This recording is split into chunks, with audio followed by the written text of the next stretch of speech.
Hey, what's up? It's Dominic D'Angelo. It's Rumor and Innuendo. And I'm here, guess what? With who? It's with Robert Karplis, WE creative_ish on X. He's back from his overseas trip. Robert, not a lot has happened in the wrestling world, but I want to welcome you back to a very down point in the wrestling era right now. What do you think, huh? He is back. He's in the building, but whose side is he on? Yes. Wow. Are you going to turn heel on me, Robert? Am I going to do what now? Turn heel on me? At what point did you think I was the babyface? Man, that point. Is surprising. It is nice to be back. It is nice to be here. I left the country for an entire title reign. You did. I love the fact that I was about to board a flight to beautiful London, England, when I had all my social media stuff turned off, so I wasn't going to have anything spoiled. And friend of the show, Dan St. Germain, texted me directly right as I'm about to turn my phone off. I can't believe they put the belt on Sami. Well, good luck, Dan. So there went that spoiler. But boy, do we have a lot to talk about. I've been gone for a week, which means I think Forbidden Door just ended. Oh yes, dude. Yes, when I looked at the runtime of that, and I was like, that is an FX miniseries length for How one long show. 5.5 hours, I think it was. 6. Oh. Yep. Let's say hi to the fine folks joining us here today. Cammy Star says, after morning, if you say you were surprised by the ending of Raw, I will call you a liar. Okay. Johnny Disco says, good day, R&I.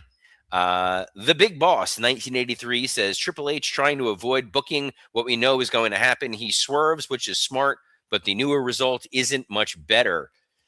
Tough to please, that Big Boss, 1983. Oh, wow. Wanna Breeze says, hello, R&I. What's a bigger return this week, Punk winning on Raw or Robert back on Rumor and Innuendo? The good news is, unlike Punk, I am wearing pants.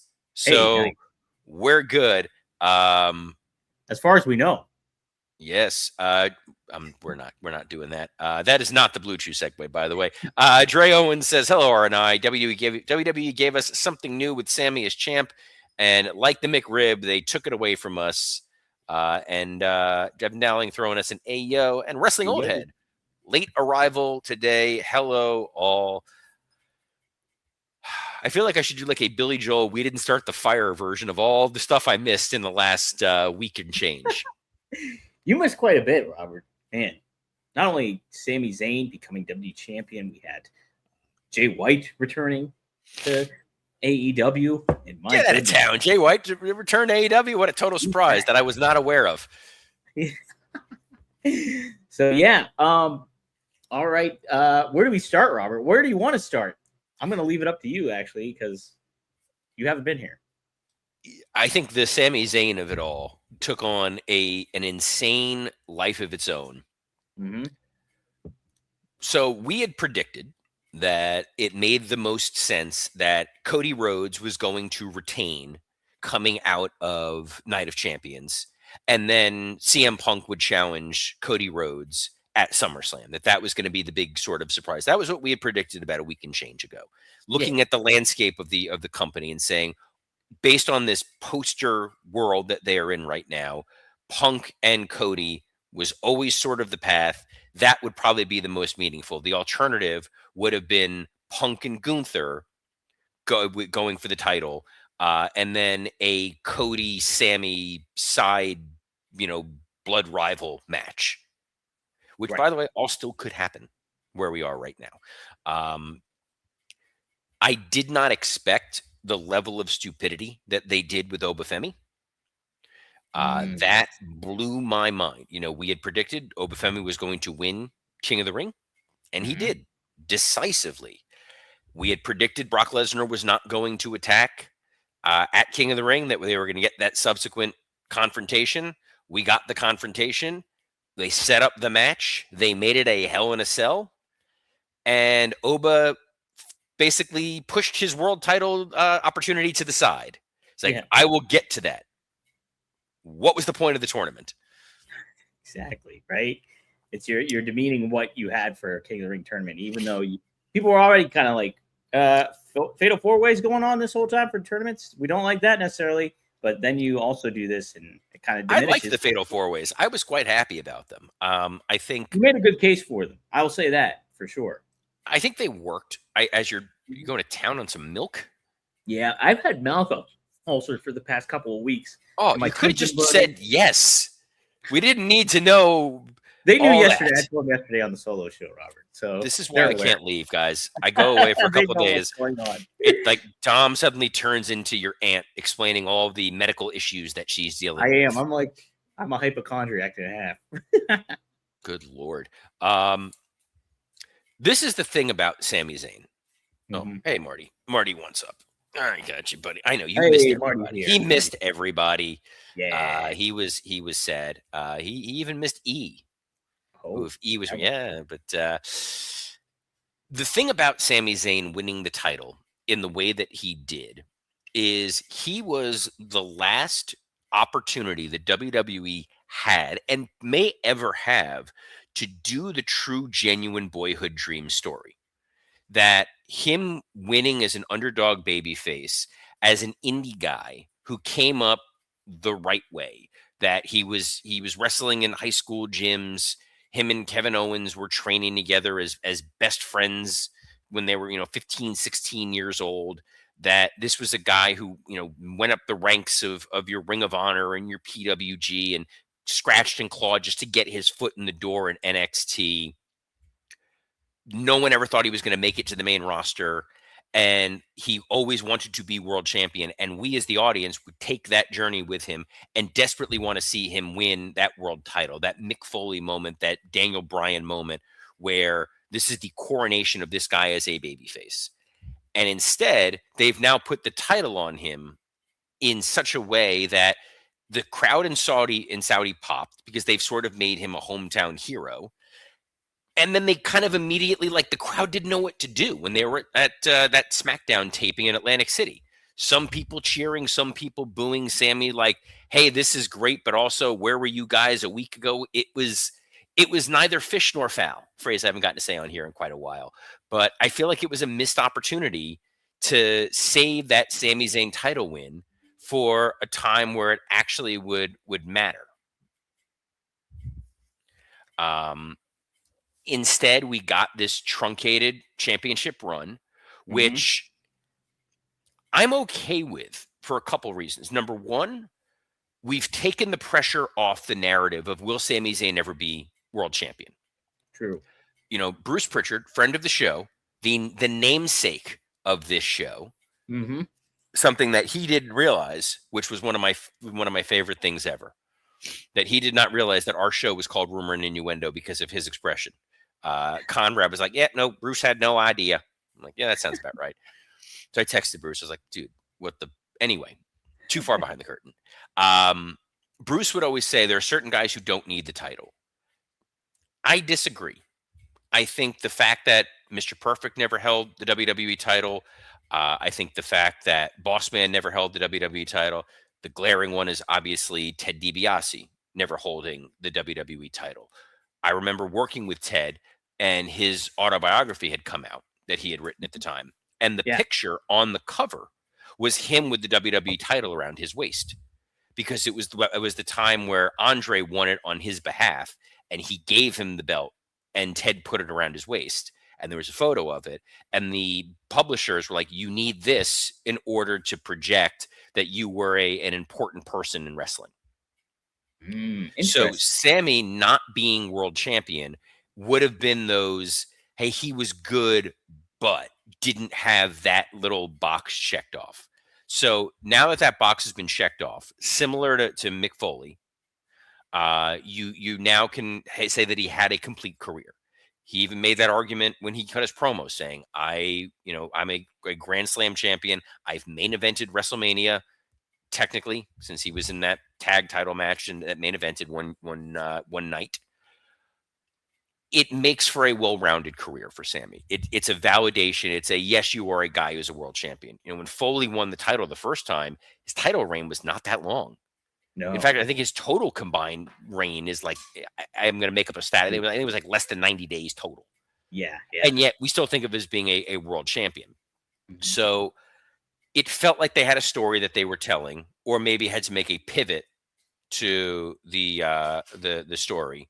Um, the the um, the path that they got there was a bit circuitous. I think that a lot of the narratives around CM Punk having backstage issues and that didn't hold much water.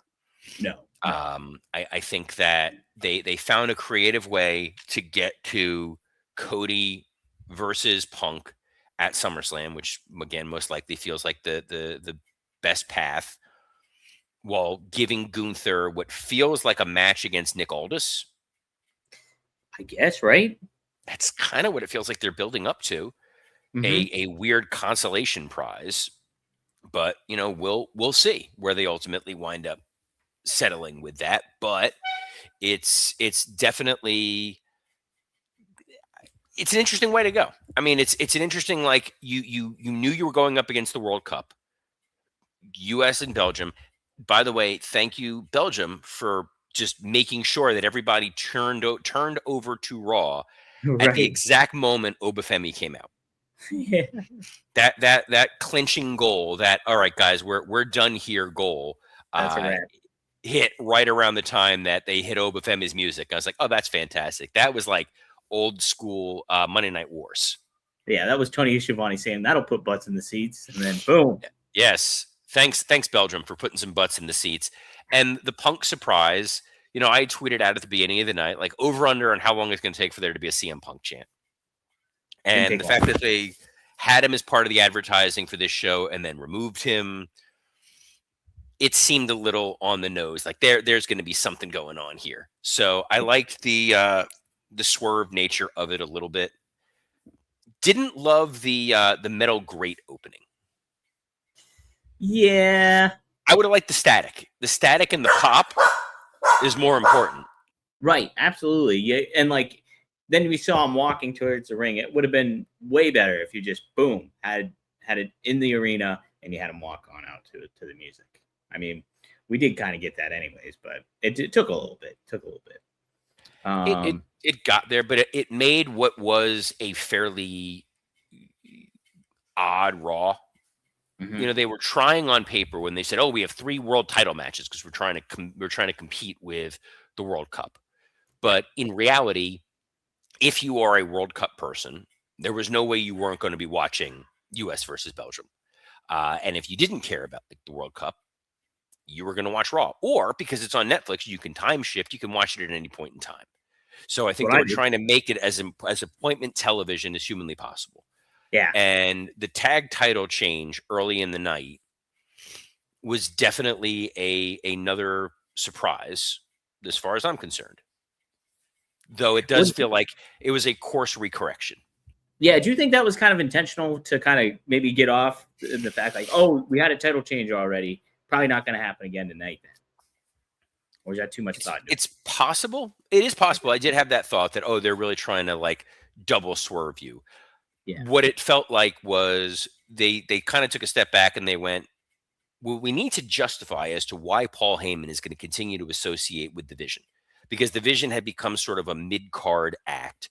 They're a bunch of kind of goofy failures, and they don't want Braun Breaker to be looked at as a goofy failure, given that this season of WWE Unreal is about building those stars of the future, with Braun Breaker being front and center. So if you start watching the Unreal program, and you're one of those people who doesn't watch Raw all the time, but you get hooked on the reality show, hey, let's see what they're doing with Braun Breaker now. And you tune in and you're like, oh, this guy is doing nothing, and he's being dragged down by Theory, as opposed to now you tune in, guy's got a shiny title. Okay, that's something kind of interesting going forward. Yeah. I think this may finally be the catalyst to lead to the split of the Street Profits. I think it was just kind of one final hurrah. Let's give them their moment and then split them up and let Montez go do his thing. I think that's a good idea too, because you put them on, that big pedestal, they're champions. They're taken away like that, and then boom, you get them in a higher program then if you want to. I like it. I think that's kind of the interesting story. I still would love to see Montez Ford joining up with the Vision. If I can't beat him, join him, make me successful. Maxine Dupree with the fake out with Austin Theory a week ago, and now that they're together, it works. Hmm. It's a little too close to the Liv Morgan, Dominic Mysterio sort of iconography, the Yeah. jumping up on him and kissing and all that, but it's fine. It Hmm. revitalized them. And then there's Obafemi. Yes.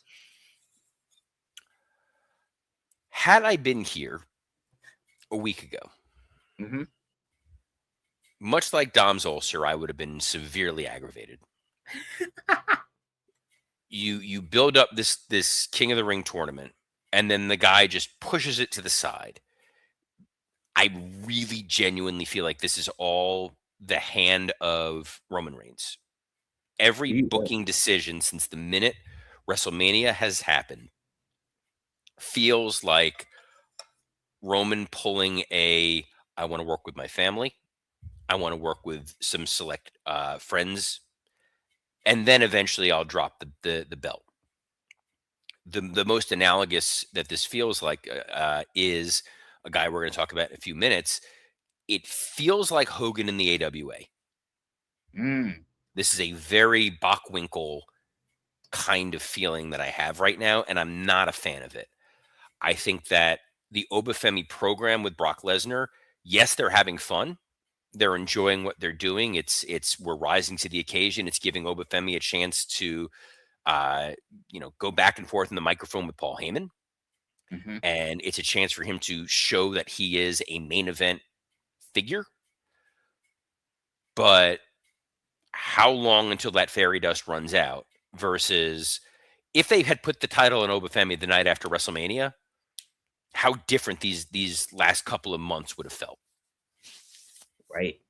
Right. It would have felt like a new era kind of coming into play, and we haven't gotten that yet. Yeah, I could just certainly see the parallels with Bockwinkel and Hogan and stuff, but I mean that won't happen until they don't put the title on Oba. So hopefully that doesn't happen. But still, it is getting long in the tooth, and you should be taking advantage of a star like that already. And I'm fully behind what you've been saying of like night after WrestleMania it should have been Obafemi. Night after Night of Champions maybe should have been Obafemi, or SummerSlam should be Obafemi. So it's like you should make it happen, and they don't. I think that's kind of a fascinating thought that it's Roman playing behind it, because it almost feels like they're trying to extend more so big marquee matches. And hey, you get Brock and Oba, you get Cody and potentially Punk, you get Seth and Roman, and then we're gonna get Oba Roman at some point here. But I mean, I would be doing it sooner than later. So the thing I was going to address, and then Wrestling Old Head kind of stole my Uh-huh. thunder, and that's fine. He says, I know you're not going to like this, but LA Knight cut a really good promo. I mean, he saved us from his Seth Rollins therapy session, so the bar was low, but there was fire in those words. Here is what I'm going to say about this. Yeah. The Seth Rollins of it all, that's where I was getting that Roman Reigns piece. Seth Rollins getting one more, quote unquote, big main event match against Roman Reigns for the title is part of what seems like is going on behind the scenes. The Mm. old guard knows that their time as the signature marquee top tier talent is coming to a close. So they want that one last bite at the apple. And I think that's partially why Obafemi is being pushed to the side or delaying the inevitable. There is no planet in which Seth Rollins is beating Roman Reigns. Whoever beats Roman Reigns is going to be responsible for toppling this new bloodline. They're not Right. going to give that to Seth. Having Seth beat Braun Breaker was insane, but Yeah. it was to further this. So you're sacrificing Braun Breaker to elevate Seth Rollins to give Roman a credible match for Roman to win at SummerSlam, so we can tell the Shield story for the millionth time. It's continuous diminished returns, which I Yeah. don't love. And then Seth cut that promo on Raw that was Awful. so categorically awful that very rarely is Rachel in the room when Raw is on. Like Uh-huh. it's not a thing that happens terribly often. She was there when that Seth stuff was going on, and I'm just like, it's usually not It's this not this bad. bad, typically. It's sometimes bad. Like, he got so lost in this promo, and he was talking about, like, he couldn't tell how old a kid was. Like, what are you, like 4, 5, 5, 9? Oh, 9. if you can't tell the difference between a 4-year-old and a 9-year-old, like, what is going on? And when LA Knight came out, I think part of that pop was people were just like, oh, thank God, this is finally over. And LA Knight's frustration is his real frustration, that he, in his real mind, believes the words he's saying, that the industry turned around when he debuted, that he's the guy that the audience desperately wants to see. And if you can convince everybody that he's the held down underdog, that he is the Daniel Bryan, that he is the CM Punk of 15 years ago, that he's the guy, the voice of the voiceless that the audience is clamoring for, which is fine, except it ain't him. I don't think anybody's saying, screw Obafemi. We want LA Knight to be the guy running shop on this going forward. To hell with anybody. Trick Williams. We want LA Knight. That's our guy. Sorry, Braun Breaker. It's LA Knight. I just don't buy it. And I think his promo was good, but it was very performative. A guy who's talking about, I'm sick of this nostalgia stuff, and yet his promos are all nostalgia acts. It is a great impersonator doing Elvis, doing Sinatra. They ain't Elvis. They ain't Sinatra. Right. LA Knight is not going to be mistaken for a main event talent. I think the crowd popped for him. They took that ride because I don't think they're buying the Seth Rollins of it all. And it's just going to be a waste of time for the next several weeks of a rehash of Rollins and Roman when we want to get to something new and different and interesting. And 30 years ago today, Dom, we did have something new and different and interesting. That's right. 30 years ago, the wrestling world changed forever, basically. Hulk Hogan turned heel and joined the NWO. The NWO was formed at Bash at the Beach in 1996. And wow. What were your thoughts in time when that happened, Robert? I remember watching this in the way that most of my generation watched pay-per-views, which was the scrambled, where you can hear the audio and kind of see what's going on, but not really. And I was genuinely shocked. Okay. I was like, is this really like what's happening? It was a bold move. It was an exciting move at the time. It's crazy to look at it now and think that there was any other option but that. But at the time, Hogan, similar to a Seth Rollins, was the guy who was like, this guy ain't it. It's not working anymore. Something needs to change. And they took the big swing, and you only get to take that big swing once. And it paid off, and it changed the entire wrestling landscape. They suddenly became new and different and interesting, and WWF by default felt like it was stale. Yet the Austin 316 promo is not that far off from where we are right now. Yeah, so this is all kind of going on in parallel. And as a loyal WWF kid, it was like, we're in trouble here. And you felt that, we're in trouble, because WCW was not going to rest until they put the competition out of business. It's not like the fake tribalism now of AEW and WWE, where they can continue to coexist as companies. WWE's goal is not publicly, we want to put AEW out of business. It's let them go do their little thing. That's quaint. That's adorable. We are the global powerhouse. Right. If WCW won, there would be no WWF, and that would have been unfortunate. So that big turn, that big change was really, really wild. And it was a memorable moment.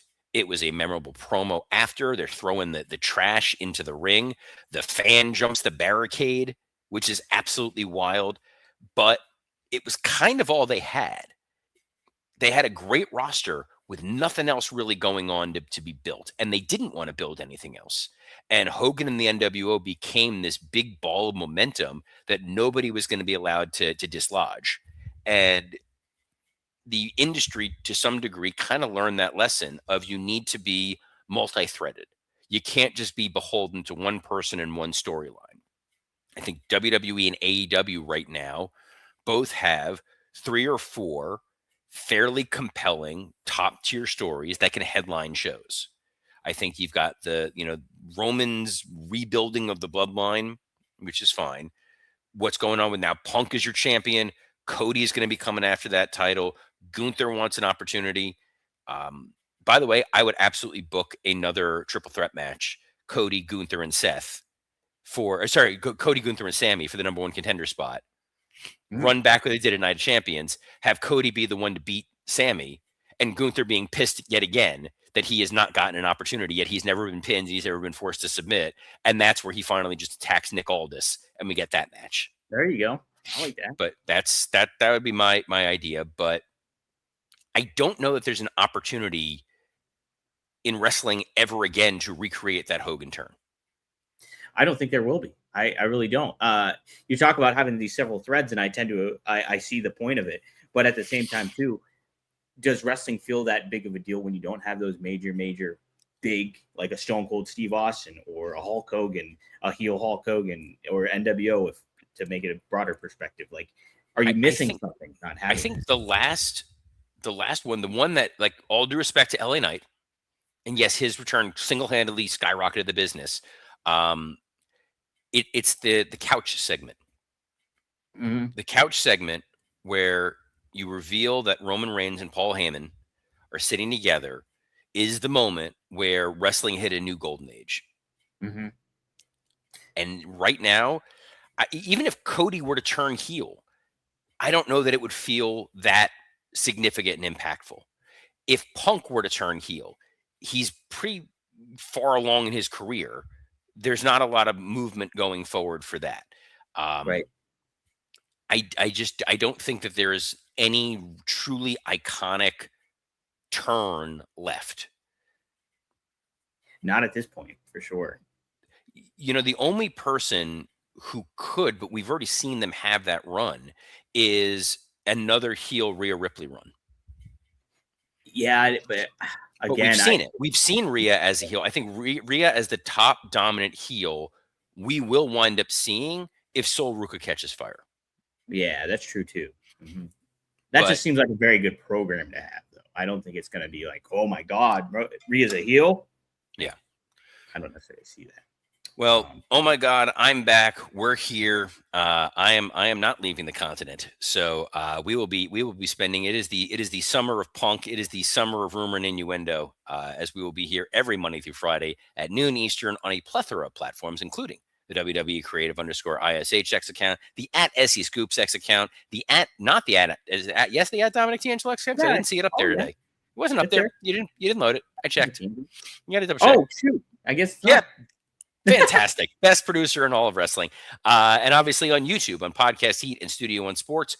Or if you want to catch us, the audio version is always available on Spotify or wherever you get your podcasts. So on behalf of the man who didn't realize he's not streaming on his own X account, Dominic D'Angelo, I'm Robert Karpolis. Best of luck in your future endeavors. Scott Hall should have also won the world title too.